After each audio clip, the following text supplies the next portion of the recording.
गुरुवार व्रत करने से बृहस्पति देवता प्रसन्न होते हैं। यह व्रत अत्यंत फलदायी है। अग्निपुराण के अनुसार अनुराधा नक्षत्र युक्त गुरुवार से आरंभ करके 7 गुरुवार व्रत करने से बृहस्पति ग्रह की हर पीड़ा से मुक्ति मिलती है। बृहस्पतिवार व्रत कथा प्राचीन समय की बात है। एक नगर में एक बड़ा व्यापारी रहता था। वह जहाजों में माल लदवाकर दूसरे देशों में भेजा करता था। वह जिस प्रकार अधिक धन कमाता था उसी प्रकार जी खोलकर दान भी करता था, परंतु उसकी पत्नी अत्यंत कंजूस थी। वह किसी को एक दमड़ी भी नहीं देने देती थी। एक बार सेठ जब दूसरे देश व्यापार करने गया तो पीछे से बृहस्पतिदेव ने साधु वेश में उसकी पत्नी से भिक्षा मांगी। व्यापारी की पत्नी बृहस्पतिदेव से बोली, हे साधु महाराज, मैं इस दान और पुण्य से तंग आ गई हूँ। आप कोई ऐसा उपाय बताएं जिससे मेरा सारा धन नष्ट हो जाए और मैं आराम से रह सकूं। मैं ये धन लुटता हुआ नहीं देख सकती। बृहस्पतिदेव ने कहा, हे देवी, तुम बड़ी विचित्र हो। संतान और धन से कोई दुखी होता है।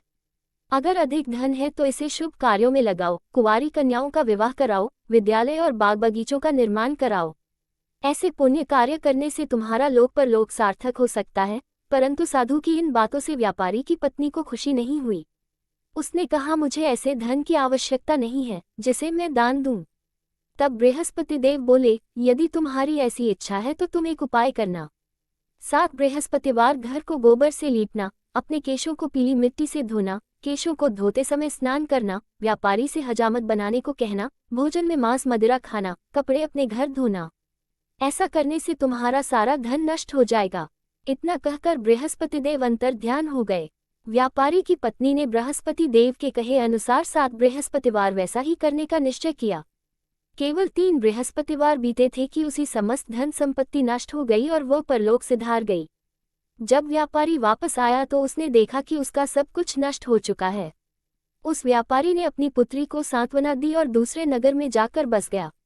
वहां वह जंगल से लकड़ी काटकर लाता और शहर में बेचता। इस तरह वह अपना जीवन व्यतीत करने लगा। एक दिन उसकी पुत्री ने दही खाने की इच्छा प्रकट की, लेकिन व्यापारी के पास दही खरीदने के पैसे नहीं थे। वह अपनी पुत्री को आश्वासन देकर जंगल में लकड़ी काटने चला गया। वहां एक वृक्ष के नीचे बैठ अपनी पूर्व दशा पर विचार कर रोने लगा। उस दिन बृहस्पतिवार था। तभी वहां बृहस्पतिदेव साधु के रूप में सेठ के पास आए और बोले, हे मनुष्य, तू इस जंगल में किस चिंता में बैठा है? तब व्यापारी बोला, हे महाराज, आप सब कुछ जानते हैं। इतना कहकर व्यापारी अपनी कहानी सुनाकर रो पड़ा। बृहस्पतिदेव बोले, देखो बेटा, तुम्हारी पत्नी ने बृहस्पतिदेव का अपमान किया था, इसी कारण तुम्हारा ये हाल हुआ है। लेकिन अब तुम किसी प्रकार की चिंता मत करो। तुम गुरुवार के दिन बृहस्पतिदेव का पाठ करो। 2 पैसे के चने और गुड़ को लेकर जल के लोटे में शक्कर डालकर वह अमृत और प्रसाद अपने परिवार के सदस्यों और कथा सुनने वालों में बांट दो। स्वयं भी प्रसाद और चरणामृत लो। भगवान तुम्हारा अवश्य कल्याण करेंगे। साधु की बात सुनकर व्यापारी बोला, महाराज, मुझे तो इतना भी नहीं बचता कि मैं अपनी पुत्री को दही लाकर दे सकूं।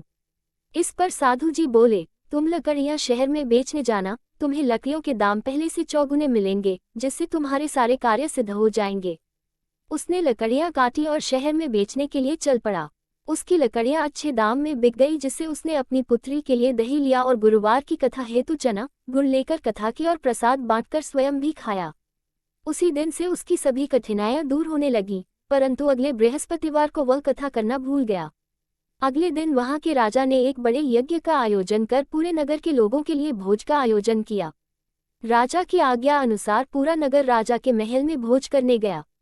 लेकिन व्यापारी व उसकी पुत्री तनिक विलंब से पहुंचे, अतः उन दोनों को राजा ने महल में ले जाकर भोजन कराया। जब वे दोनों लौटकर आए तब रानी ने देखा कि उसका खूंटी पर टंगा हार गायब है। रानी को व्यापारी और उसकी पुत्री पर संदेह हुआ कि उसका हार उन दोनों ने ही चुराया है। राजा की आज्ञा से उन दोनों को कारावास की कोठरी में कैद कर दिया गया। कैद में पड़कर दोनों अत्यंत दुखी हुए। वहां उन्होंने बृहस्पति देवता का स्मरण किया।